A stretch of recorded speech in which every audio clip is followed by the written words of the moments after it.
Shalom from Jerusalem. I'm Jonathan Hessen, and this is TV7 Israel's daily news update.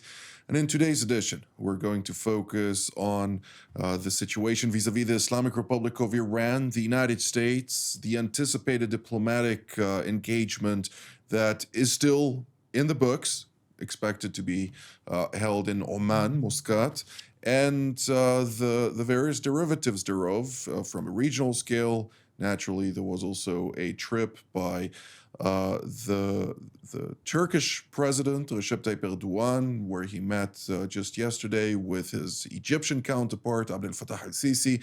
They signed a memorandum of understanding that included also defense cooperation, among others. Prior to that, he actually visited the Kingdom of Saudi Arabia, where he signed, namely the Turkish president signed a separate defense pact. So there's much to speak about. But before all that, let's first introduce our panelists for today, to include Major General in Reserve Gail Shona Cohen, formerly the commander of the IDF Defense Colleges, as well as Army Corps Commander. Next to him is Brigadier General in Reserve Yossi Kuperwasser, formerly the Director General of the Israeli Ministry of Strategic Affairs, the head of the IDF Intelligence Directorate's Research and Assessment Division, and currently the president of the Jerusalem Institute for Strategy and Security. And last but certainly not least is also Dr. Rafael Barraji, formerly Spain's National Security Advisor, currently the CEO of Worldwide Strategy. It's great to see all three of you. And let's start with the elephant in the room. The Islamic Republic of Iran is training, preparing, not only for its diplomatic discussions with the United States, which are still scheduled, despite various reports to the contrary. It's still scheduled to take place on Friday. General Cohen, are we expected to see some type of breakthrough in those negotiations, despite voiced skepticism by all parties involved? According to all my understanding regarding the Shia conceptual framework, they must, in order to survive, be very flexible in coming to the negotiation. But as they are coming with a definite provocative approach, I must admit that I am far away from understanding them, because they must make all effort for the survivability of the regime. Other way, if they are bringing themselves to destruction, the whole concept of the revolution and bringing back the disappeared Mahdi will just collapse. It is a huge catastrophe for them. So according to my all understanding, they must find a route for flexibility. But that we must just observe what really will happen. So General Quinn just mentioned something that is very important in this context, and that is namely that the Iranian regime, the Ayatollah regime, happens to be ardent followers of the religion of second or the secondary 12th Shia Islam, which ultimately indicates, per their perspective, that the Ayatollah, the supreme leader so-called, is their intermediate between the people or the Shia around the world and the al-Mahdi, some type of messiah in their perspective. And if he's taken out of the equation, would that not be an end to this perception or this zealot type of approach? Those are very significant questions from a theological perspective that may be answered by General Kuperwasser. And to what degree does that concern on the part of the Ayatollah regime not also bring about some type of concession, despite the fact that we're seeing no concessions whatsoever? Well, I think the problem that the Ayatollahs have is that on the one hand, they are committed to survival. They have to do all tricks that they can in order to manage to survive, as General Cohen said. On the other hand, they are not surviving just for the sake of survival. They are surviving because they have a mission. They have to spread their interpretation of Islam in the Middle East and beyond and throughout the world eventually. That's the purpose of this messianic regime. And if you give up the nuclear weapons altogether, if you give up the ballistic missiles, you give up your origins of strength, you are seen as weak. It's going to be very difficult for you to convince anybody that you have the right message. So they are caught in a very difficult position. They, of course, would like to do whatever they can in order to convince the United States not to attack them. And that's why they're ready to conduct negotiations on the one hand and say that they are ready to show some flexibility in the same context. But at the same time, they are trying to threaten the United States and the rest of the Middle East, including Israel, that if there's going to be a strike against them, the repercussions are going to be terrible, and everybody should do whatever they can in order to convince the Americans, and the Americans themselves should convince themselves not to carry out this attack against Iran. And one of the major assets they have in this context is the ability to convince the Americans that, look, even if you attack, you don't know what's going to happen in the day after. We are not going to be toppled. We are going to be a wounded animal, very strange, very dangerous for anybody around us, but it's not going to be what you expect us to do. We shall not give up the control of Iran, and nobody can force us to do that. There's no way to topple the regime. And the combination of all of that is what's going to direct them in their choice. And in my mind, they are going to show flexibility in Oman. And they're already saying that they're ready to discuss the ballistic missiles. They're ready to take all kinds of limitations on the nuclear program, but they are not going to give it up altogether. And they will turn the ball into Trump's court at the end of these negotiations. So there are various overtures. They're predominantly behind closed doors, the signaling, the messaging that they are sending. But official channels remain very resolute in the Iranian messaging, where they say, no, we're going to exclusively speak about the nuclear portfolio. We're not going to touch our ballistic missile capabilities or the export of the revolution, which is the essence of this regime, as they put it, which also entails, of course, the support for all kind of terror proxies throughout the region and beyond. Dr. Bardahi, this gap between the American notion to what the Americans basically come and state, including what was highlighted by Secretary of State and National Security Advisor Marco Rubio last night, is that unless they touch on those issues, there's not going to be a deal. Yes, I think American position is clear. We know for certain that President Trump will get his way favorably through diplomatic and economic pressure before resorting to the use of the force. But we know also that President Trump has been willing to push the button in some occasions, like last year in June, or even with the Venezuela case of taking Maduro out of the country. So the Ayatollahs should be very aware of that happening in the future if they don't comply or they don't fulfill the promises that are going to be given. We know also that the Ayatollahs regime has been cheating for decades when talking about diplomatic solutions. And that's something that Marco Rubio and the President Trump in the White House know very well. So the patient factor here is also something to consider. My feeling is that the Tehran is trying to buy time as usual. I don't think they are able to cope with the growing domestic situation, because it's not just economic, it's political, it's related to climate. And so their ability to present to the dissidents and the civilians and citizens in Iran now with solutions are very limited.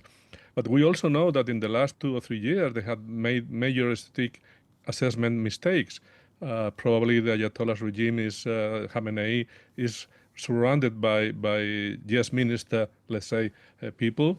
They don't understand the Americans. They don't understand the strategic situation in the region. So they are able to make mistakes. And we will see. We don't know what is going to happen, but all options should be considered. No?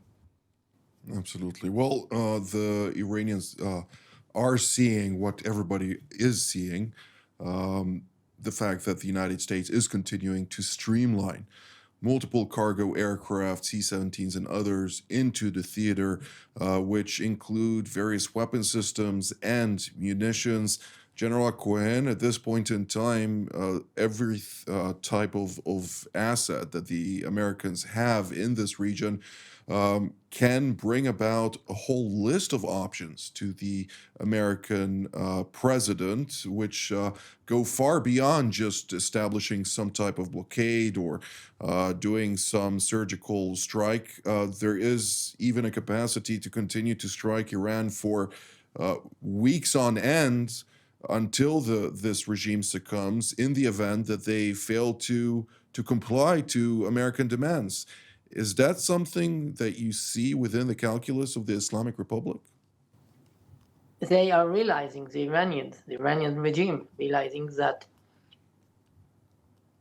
President Trump, in a way, in a catch of tensions, because he's not willing to go ahead to a long war. And with the Iranian experience from Iran war, they are ready to take the war to a very, very long war. This is far away beyond the willingness of the American administration and Trump president. You want a one shock and awe operation, very fast, clear and cut, and he's aware that no one could promise him with one short attack to achieve that. So in one side, he's under awareness of the obligation to do something very decisively. On the other side, he's not at all under, in a way, not at all under the promise that in short time he can achieve the main purpose. General Kupelwasser, we do see multiple American and European leaders from various administrations and governments really trying to explain to the people why such an attack may indeed occur in the near future, indicating that the governments are preparing the people for such a campaign. That is something that we also should take into account, but nonetheless, when we really look at the number of governments doing this, can we assume that a type of coalition is being formed here? Not really. The only coalition here is the United States and maybe Israel against Iran. These are the coalitions that we are talking about. The rest of the world is watching. The rest of the world and the rest of the Middle East know that the reaction of the Iranians can cause damage to them too, and is making the necessary preparations for any eventuality. And that's where we're standing. In Europe, probably Mr. Badachi knows better about how it is interpreted in Europe. But in Europe, there is an understanding that something should be done about the way the Iranian regime treated its own population. The massacres cannot be left unattended. So we saw the designation of the IRGC as a terror organization and more sanctions. And this is what the Europeans can do. Nobody expects the Europeans to take part in a military operation. That's where Europe is today. That's out of the question. But the Americans have enough power, to do this job by themselves. And Israel, if it's attacked, Prime Minister Netanyahu has already warned the Iranians that if they try to hit Israel, the reaction of Israel is going to be beyond what they have experienced so far.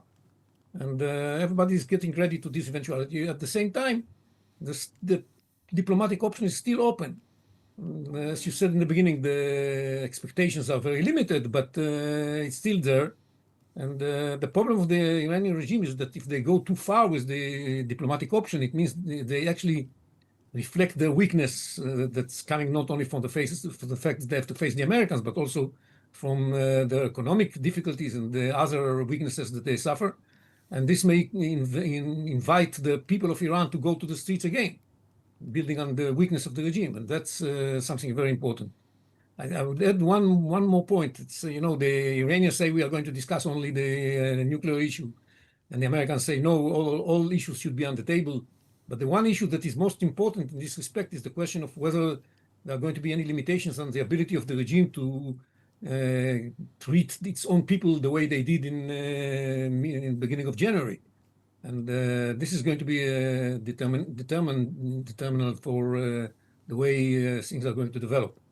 And if the Americans are going to come without any achievement in this respect, then what is the reason that they went to all this effort right now? It is because of what happened in January, not because of what happened in June. I couldn't agree more.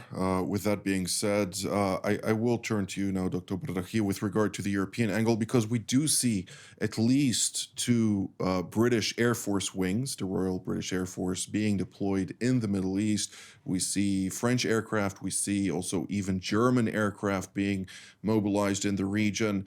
I assume they could be utilized for defensive purposes, considering the drones and other aspects that are going to threaten partners and allies, not only of the United States, but of European actors, as well as Israel and others.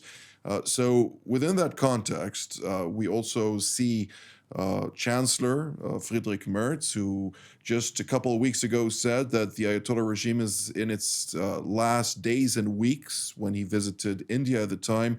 Now, today, visiting Doha, Qatar, and saying that the emir is really pushing for a diplomatic resolution, and that naturally they don't want to see an escalation, but they also want to see a resolution to this problem, namely the Ayatollah regime. Well, for Europeans, always the human rights conditions are very top of the priorities in the list. No? And I think the debate in Europe is whether any military action will strengthen or will diminish the ability to the regime to survive. That's the real debate going on under the table and in chancellors' offices. I think the majority of experts are telling their masters, political masters here, that the regime is doomed. It's a matter of time, and maybe we could see a limited surgical, military, symbolic action to accelerate the protest again and accelerate the demise of the regime. No? So the issue for the Europeans is they don't have any real capability to act by their own in the region. No? So all the mobilization that you are seeing is just for protective and supportive roles if something happened. No? Like we saw months ago defending the first Iranian attack against Israel with the missiles. No? So I think that's the main purpose of any military deployment in the region.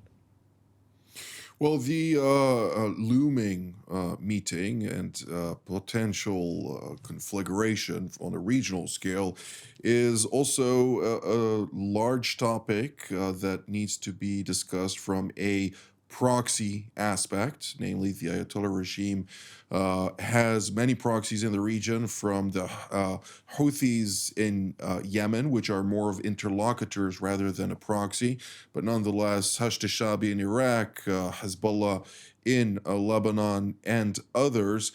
These various organizations are naturally very in tune with what the Ayatollah regime wants, but do no longer, following 2 years of war with Israel, have the capabilities to really stand by the Ayatollah regime, as was the case also during the war between Israel and Iran, which was sparked on June 13th of last year. The Hezbollah, which was the most potent force, and everybody expected it to join the fight, stood at the sidelines. Is that something that we can expect again? Or will Israel exploit the situation to its benefit and that of Lebanon, for instance, to really finish the job when it comes to that Iranian proxy? General Cohen? Yes, indeed. Everyone knows right now that what will happen in Lebanon could be an opportunity for Israel to just another operation to demolish Hezbollah. Even though everyone aware about that risk for Hezbollah, they could be demanded to just fulfill the expectations of the Iranian if they will be under attack, the Iranians, to attack Israel. But Hezbollah is not the main danger to Israel and not to the Americans. The Houthi are much more important risk because they can attack Israel and also they can attack the whole fleet of the Americans in the Arabic Ocean, in the Red Sea, and the Americans are aware about that. And with asymmetric means, in the way that already they succeeded to deploy last year, and in the way that the Ukrainians succeeded to defeat the Russian fleet in the Black Sea, it is a real threat to the US forces. Therefore, the proxies are really in the game. Absolutely, asymmetric warfare is always a menace, and yet the United States, Israel in particular, also, but other nations in the region which have been suffering from the blatant abruption of freedom of navigation in the strategic Strait of Bab el Mandeb and the adjacent waterways, to include Egypt and others, have been working tirelessly to garner targets for a potential re-escalation. General Cooper-Vasseur, taking that into account, briefly, if you may, is that something that could also spark another confrontation with the Houthis, despite the fact that the so-called Ansar Allah, which is dominated by the Houthi tribe, has mentioned that it really suffered bitter losses during the last confrontation, particularly with Israel? Look, the Houthis and Hezbollah, for that account, showed solidarity with the Palestinians, with Hamas, when they launched an attack against Israel, an unprovoked attack. And this was important enough for them to show solidarity with them. Now, we are in the midst of an effort to topple the Iranian regime that is the head of the snake, as we say. And this is an existential issue for Hezbollah and for the Houthis. It's extremely important for them. So I would work on the assumption that they are going to participate, and that's why we should be ready to take care of this threat, not only we as in Israel, but we as in Israel and the United States and the European countries that have sent military capabilities to the region. Everybody should be prepared for that, and just as they embrace for war, we should be ready to face what they're capable of doing, and they can cause not an insignificant damage. We saw, as General Cohen said, what they did before the ceasefire. They can repeat it and even more, because the targets are now close to their area of the region. So it's something we have to take into account. Indeed. Well, Dr. Bardakhi, the defense minister of Greece, Nikos Dendias, currently in Washington, he joined Jonathan Schanzer of FDD for a Q&A session, during the course of which he was asked about the fact that in the trajectory and the diminishing power and hegemony that the Iranians managed to project over several years, is soaring up a new actor, namely Turkey, which is the main winner in a regional perspective. In the regional perspective of the latest developments. From your perspective, is this something that needs to be taken into account? Greece is looking with a lot of concern in accordance with what was said in that discussion. Well, it's not a surprise that Greece is concerned with Turkey, obviously, But I think we should not be distracted by Turkey when talking about Iran nowadays. I think, yes, Turkey is trying to emerge as a kind of hegemonic power in the region, but there are many obstacles for them to achieve that. I know that, when talking about warfare is always a risky business. You know how wars start, and nobody can predict how they will end. But the strategic question to me now is whether we are, the US, Israel, and the regional powers better prepared to deal with Iran today than we were a year ago? And if so, well, let's take the opportunity through pressure or through all kind of means. But I think this is a window opportunity for the first time in decades, now that it's going to be the celebration again of the Islamic Revolution in Iran very soon, to take advantage of that diminishing and weakened power in Tehran and try to help the people of Iran to decide their future free of the Ayatollah's regime. No? And I think that's an historical opportunity. And I should encourage everyone to think in more positive ways and try to avoid apocalyptic scenarios that never materialized in the past, though we have to prepare to deal with them, obviously. Prepare for the worst is something that naturally is necessary for every actor. One more sentence from you, Dr. Barrahi, since Xi Jinping and Vladimir Putin had a conversation about their 25-year relationship and so on and so forth. To what degree were they focused on this question of Iran, considering the fact that even their joint maneuver with the Iranians, which was scheduled to take place this past week, was postponed for an unknown date? Well, if I were sitting in Tehran and planning what to do in the near future vis-a-vis the United States, I wouldn't bet on the help coming from Beijing or Moscow, sincerely. It didn't happen last year, and I think the stakes, the global stakes for China and Russia are now much more higher than the alliance or relationship with Tehran, sincerely. That I don't think they would expect much help coming from both of them. Indeed. Well, with that, Dr. Rafael Barrahi, General Kuperwasser, and General Hakohen, thank you very much for all of your valuable insights, and I'd like to thank all of you at home as well. Until our next edition from here in Jerusalem. Shalom.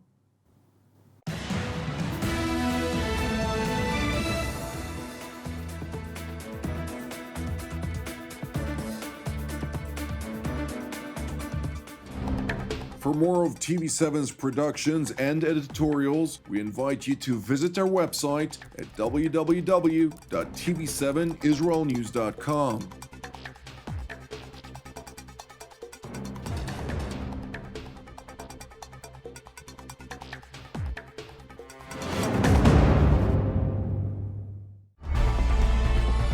Jerusalem Studio, now available on Spotify.